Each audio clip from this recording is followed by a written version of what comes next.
Well, as most of you know, our pastor is out of town getting a little more educated. He wants to become a doctor. He wants to become a doctor? Not a medical doctor, though. He's helping us with our illness, with our souls, by becoming more knowledgeable in his craft, and that is his craft. I'm just a born natural punter, you know. He's just getting more, let's just put it this way, he's being fed at Andrews University, and what a better place, no better place to get fed. So today we have a guest speaker.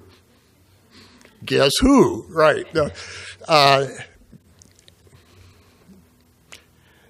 Head Elder Becky Lanza.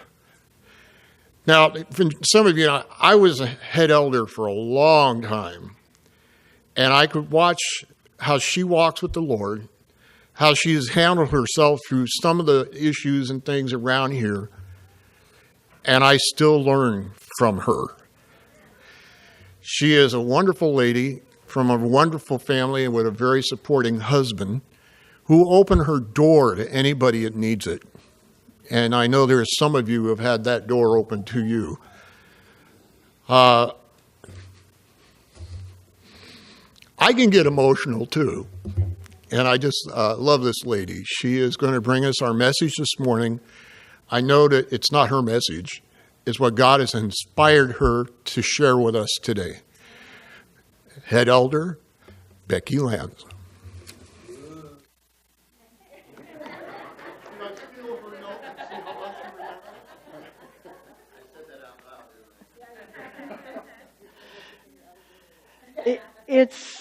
It's good to be here with my friends, and I'm sharing with my friends. I was talking to, comes to our Wednesday night Bible study, Chuck and Linda. And I said to Chuck, well, I understand Bruce. Are you awake, Bruce? Okay, I'm talking about you. I understood Bruce shared some of his story, and I said, well, I'm going to be sharing some of my story too. And Chuck remembers something I said in a sermon a long time ago. And so maybe you will remember something I'm sharing today. And, you know, it fits in with what I'm going to be talking about. My walk of faith started before I was born with my mother. And this is what Chuck shared. He remembered that my mother was in love with a German spy. And that was not part of God's plan. She was not a believer at that time. Do you remember me sharing that? Anybody else? Chuck remembered. And she ended up marrying my dad against her desire to marry this other man. She didn't know he was a spy at the time. And anyway, so remember something of what I say today. Okay. I was a college freshman going to the local junior college in Hollister, California. I grew up around there. Some of you know that area. And it was not my intention to go to the public college there. I was going to go to Pacific Union College. Most of you know Pacific Union College. It's a Seventh-day Adventist Christian liberal arts college. My plan always was from high school to go to Pacific Union College. My brothers had gone there, my sister. Well, I kind of got stuck the first year in this junior college because various reasons. And as I think about it, you know, I'm talking about my walk of faith. And my desire was to go to PUC, where there were Christian people with their wings. They were all going to be perfect, because I went to the public high school and, you know, things were not religiously inclined there. And I was raised a Seventh-day Adventist. I was born into the family that had become Seventh-day Adventists, my mother and father. And so I wouldn't participate in the activities at the high school because Friday night, Sabbath, up through sundown, I didn't do things that the high school was doing. I couldn't date because I needed to date within my church. This is how I was brought up. And there wasn't anybody in the church that wanted me at that time. So anyway, and so I really looked forward to going to PUC where I could be involved in all the social activities.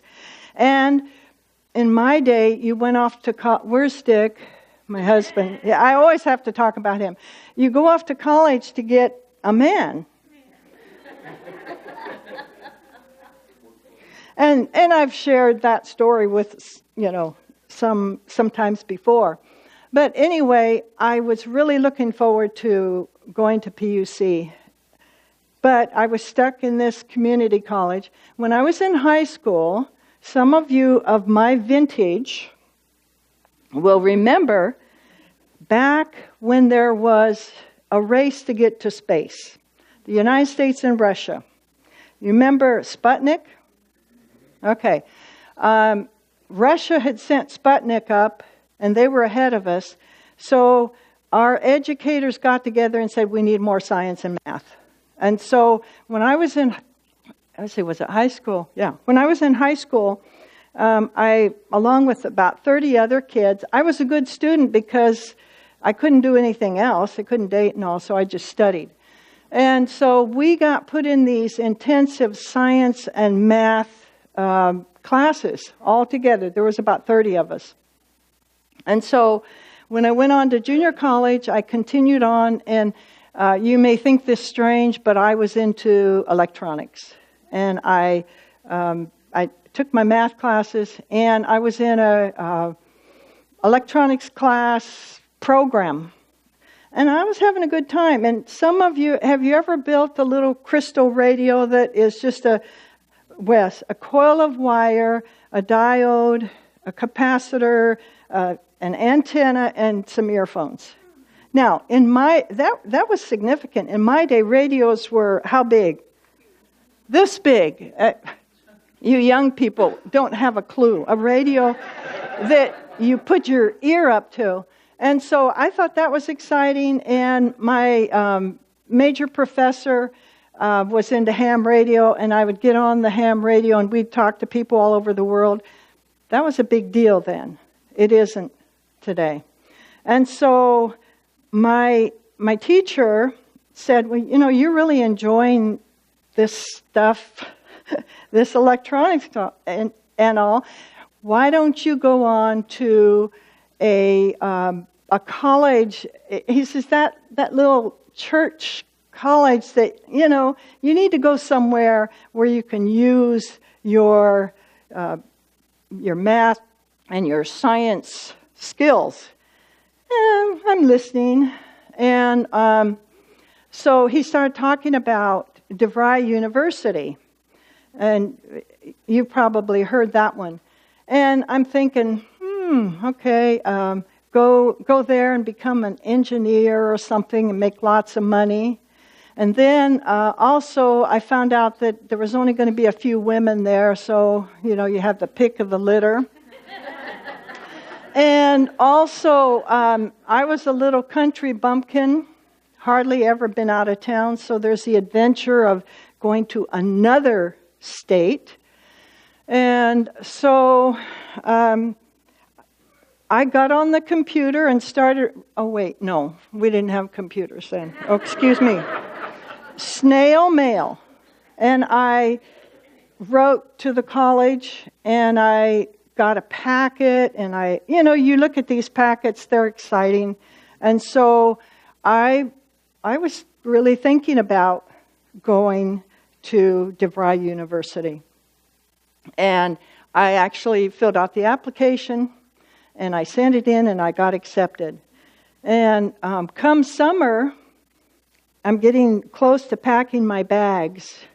And the little voices started saying, is this what God wants for you? I mean, have you even asked God? You know, I was listening to, I'm not saying an ungodly man, but he was not a spiritual man, and he was thinking in worldly terms. And so, little voices, are you going to be able to keep your Sabbath there? You see, I was raised in the Seventh-day Adventist Church, and the Sabbath was your highlight, and everything we did centered around our church. That was our social life. And so I'm thinking, when I go back there, you know, these voices are saying, are you going to just throw your God out the window, your church and all? And you have to understand, and some of you that are of my vintage, again, know that churches way back when were centered on it's what you do. You know, you do all the right things. And for me, don't do the wrong things, you know. And that's the way it was. And so, as I'm thinking of these things, and the voices are saying, are you pleasing God? See, I was about pleasing God. And I realized that I really wasn't pleasing God, even though my intentions were not accurate, because it wasn't until we came to Tracy, members of this church, listening from this pulpit, sermons on righteousness by faith, that I started hearing it's not what I do, it's what Jesus has done for me. And so, needless to say, my bags were packed. I went to PUC. How many of you been to PUC? Yeah, there's a bunch of us. And I spent 4 years there. I didn't find a man there. Dick was waiting for me. I became a teacher and a math teacher, and I met Dick on a blind date 51 years ago. and we're still going. My faith journey really started back with my parents' faith journey. And as I, at 12 years old, made my decision to get baptized, I remember standing in the back of the little church in Santa Cruz and thinking, this is it. I have arrived. Finally, I'm not going to be sinning anymore because I've been baptized, raised anew. And I had tears in my eyes as I thought that, only to go on and find out that, you know, Satan is alive and well and continuing to trip us up along the way. But my faith journey started at 12, you might say, and was really set in motion here in this church. And I think if I had made the decision to go back to Tennessee, DeVry University, I wouldn't be here today. I don't know where I would be. But God was working in my life even though I didn't have Him all figured out. And we still don't have Him figured out, and I still don't. And I'm on a journey with all of you. All right. When you think of a faith person in the Bible, who do you think of? And you read the verse. Who is the father of faith? Abraham. And I put this map, I hope you can see it. We first learn about Abraham living, you see that red line. He was living in the south of Iraq today. You were there, weren't you, Mr. Huffman? Iraq. Okay. Southern Iraq, almost down by the Persian Gulf. And that's where Abraham is introduced to us. And he's an old man. He's 75 years old. But that's not old, is it? Actually, he went on to live to be 175 years old. So he was just in midlife. But we're introduced to him as an older person rather than with a lot of the patriarchs as children. What do we know about Abraham? Well, he was of the line of Shem. Who was Shem? Noah's son. There were 3 sons, and the spiritual legacy of Jesus is from Shem on down.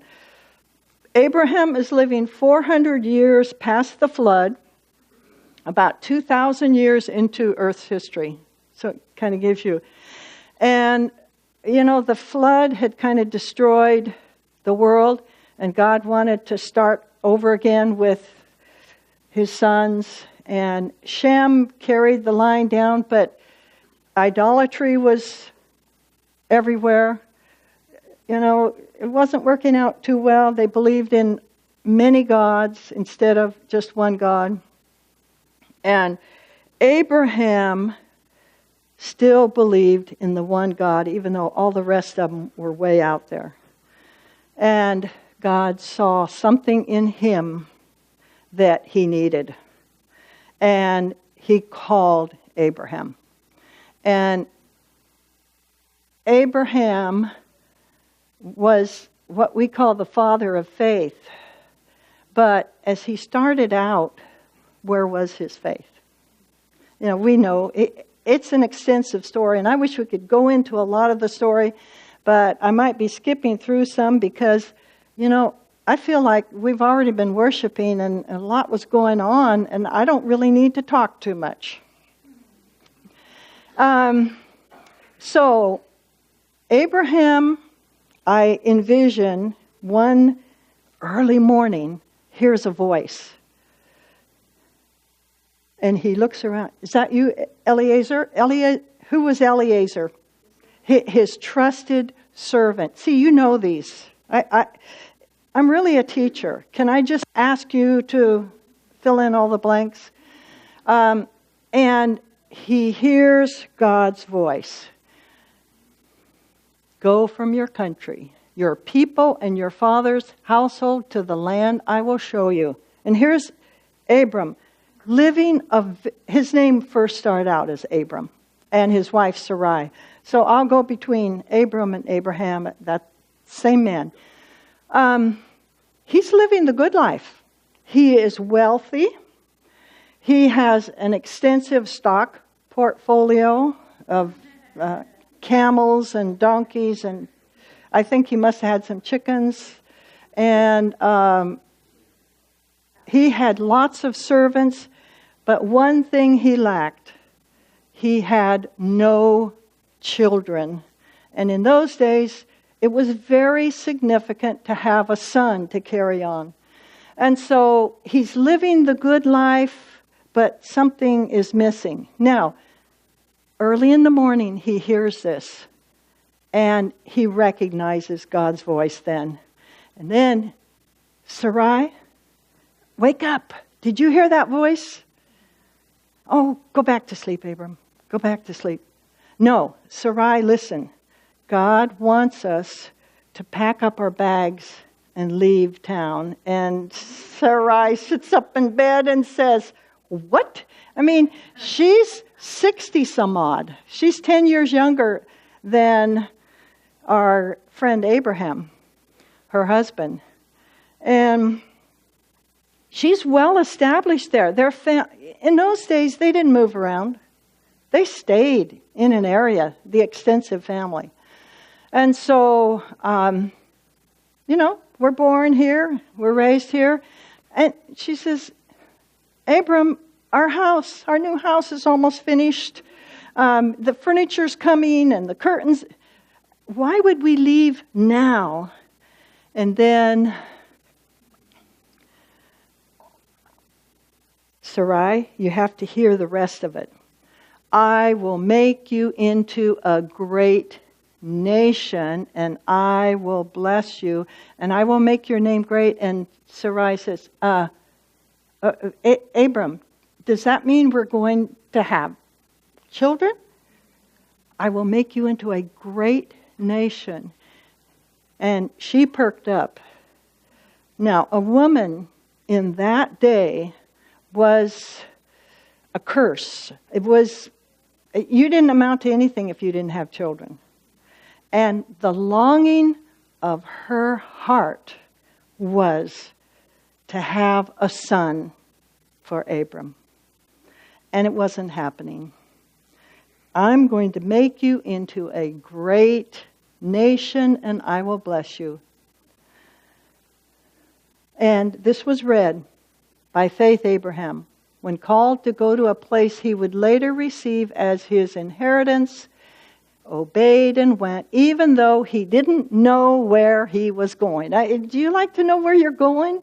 You know, you don't just get in the car and go somewhere. Now, some people do. They just drive around. They're happy to do that. But, you know, we usually have a destination. And in those days, traveling was not, you didn't hop in your car and, you know, and when you see this picture, what is the mode of transportation for this whole gang of Abraham and Sarai? She's riding a donkey. Would you like to ride a donkey 500 miles? That's where they headed. They headed north on the map to Haran. See up at the top? And they spent some time there. The father died. Incidentally, Abraham and Sarai had the same father. But that happened in those days. It was okay. And so they traveled to Haran and then eventually on into the Promised Land. But 500 miles, that's significant. And so they get to the Promised Land. We'll wait on this one. They get to the Promised Land. Let's go back to that one. And there's a famine. You know the story? The famine in the wonderful Middle East. They go down to Egypt. And remember, Abram's faith was not real strong. It was a meager faith. He started out believing. And that's kind of how we do too. We start believing, but our faith needs to be developed. And so we know the story of Abram saying to Sarai, honey, just tell him you're my sister. You know what they do with husbands if they want to take you to be their wife. Kings do this. Well, you know what's so interesting? Sarai was 60 to 70 years old, and she was still a beautiful woman. And you know what it made me think of this week? Barbara Bush. 92 years old, still a beautiful woman. So kings would snatch these women and get rid of the husbands, and so that's what happened, a test of faith. It actually happened again with another king. They end up going back up north to Jerusalem area, Shechem and those places. And that's where the next big test of faith comes along, because Sarai says, honey, nothing's happening here. No baby. It's been 11 years. And you know what I would like you to do? I would like you to marry my maidservant, which she brought back from Egypt, Hagar, and have a child by her, and then that'll be our child. Well, you know the story of that. And she gets pregnant. Ishmael grows up some. He and Hagar showing their stuff. I'm I'm going to take over from Abram, my father. Ishmael was the son of Abraham. Abraham is thinking, finally, I have this son to begin this great nation that God has asked me to father. And if you think about it, the trouble from that one decision. Moving on, we'll read in Genesis. The whole story is in Genesis. God said to Abraham, "As for Sarai, your wife, you shall not call her Sarai, but Sarah shall be her name. I will bless her, and moreover, I will give you a son by her. I will bless you, and she shall give rise to nations. Kings of people shall come from her." And this test of faith, okay, they're old now. Do you know how old they were when they gave birth to Isaac? 100, and she was 90. And I was thinking of Barbara Bush again, at 90 giving birth, to a baby. Is that something that might, improve your faith? It's like, this is impossible. And this is what the angel says to our man. Is anything too hard for the Lord? Nothing's too hard. Nothing is impossible. And so we know that problems started between the sons, and they had to send Ishmael away. And this is the interesting thing. All of our decisions, all of our actions have consequences.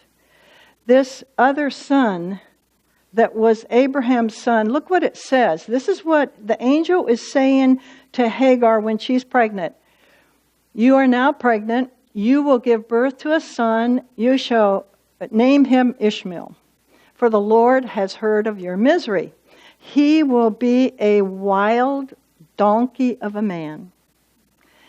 His hand will be against everyone, and everyone's hand against him. And he will live in hostility toward all his brothers. When was this written? This was written thousands of years back, and look at today. The consequences of those two sons not following God's plan to wait. Sarai and Abram needed to be patient, and God was still working with them. And look at the trouble we have between brothers today. Hostility, hatred, killing, fighting, all down through the ages. So, our consequences have actions. Now, God is not through with Abram. He gives him this beautiful son. And then what does he say? I want you to go and sacrifice your son. Now, today, that seems strange, to sacrifice anybody. But we know that Abraham was put into history, into God's history of his people for something more significant than just his life. He's pointing forward to the sacrifice of Jesus. And so God says to Abraham, now his name is Abraham, I want you to go and sacrifice your son. And Abraham must have just, catch your breath. You can't speak. But how was Abraham growing in his faith now? He's 120 years old now. You think his faith had grown any after the incident so far? Well, we know that his faith grew significantly, and he came to the place where he knew God will provide. And he tells his son, when Isaac says, "Where's the lamb?" he says, "God will provide." And when Abraham got to that point, he had arrived to a place where God could really trust him as the father of this generation that would follow him. Here's Abraham and his son, and I think one of the most difficult stories in the whole Bible is this one, understanding it. But let God explain everything. Someday we're going to go up to God and say, "What about this?" Patriarchs and Prophets. If you want to read the whole story, it's there. And this is one excerpt. But I want you to look at the part that is in little bolder print. This is talking about Abraham. Feel the need of his help. God wanted Abraham to feel the need of God's help. Sarai too. When we get to the place where we recognize, and I'm not there yet because I can take care of myself pretty good. When we get to the place where we recognize that we can't take care of ourselves and we need to rely on God, that's it. Depend upon God alone. Do we do that? We try, don't we? We try. Well, what have I learned in my faith journey, and maybe you the same? First of all, I didn't know God when I started my faith journey. I knew about Him. I knew all the Bible stories. I went to Sabbath school every Sabbath. And I could just, Daniel and the lion's den and all that. But I didn't know God. And in this church is when I started my journey to begin to know God. And it's a daily thing. I mean, we have to spend time with Him every day. We can do it all day too. But we have to get to know God. The other thing I've learned is we need to stay connected. I have there's 7 in my family. Half of my family didn't stay connected to the church, didn't stay connected to God. Now, my church wasn't perfect there back in Hollister. This church isn't perfect, but do you think there's an advantage to staying connected as a church body? Very important I think, to hang around godly people so that when we get out there, we have something to share with the rest of them. The next one is, to me, the most important. Know that God has a purpose for my life. Do you know that? You young people, are you listening? God has a purpose for your life, for each one of us. We're not just here nilly-willy. And so, how do we find out what that purpose is? Well, stay connected, get to know God, spend time with Him, and listen to His voice, not those other smart people out there. And the other thing that I've learned is God is very patient. And here we all are. And we're all on different faith journeys. But God is patient with us. God was patient with Abraham and Sarai, even though it took them how many years to get to the place where God answered. God was waiting for Abraham and Sarai to get to the place where they would depend on Him. And God isn't finished with me yet. Okay? Now, when I say me, you can say that. This is what I've learned. And very interesting, Madam here, whatever your name is, pastor's wife here, you read this text. And I want to close with that. It's very clear. This is Jeremiah, Old Testament. I know the plans I have for you. You can almost sing this. Declares the Lord, plans to prosper you and not to harm you. Okay, I'm reading it. Then you will call on me and come and pray. And I will listen to you. You will seek me and find me when you seek me with all your heart. Now, how do we do that? You can preach next Sabbath and tell us how. How do we do it? With all our heart.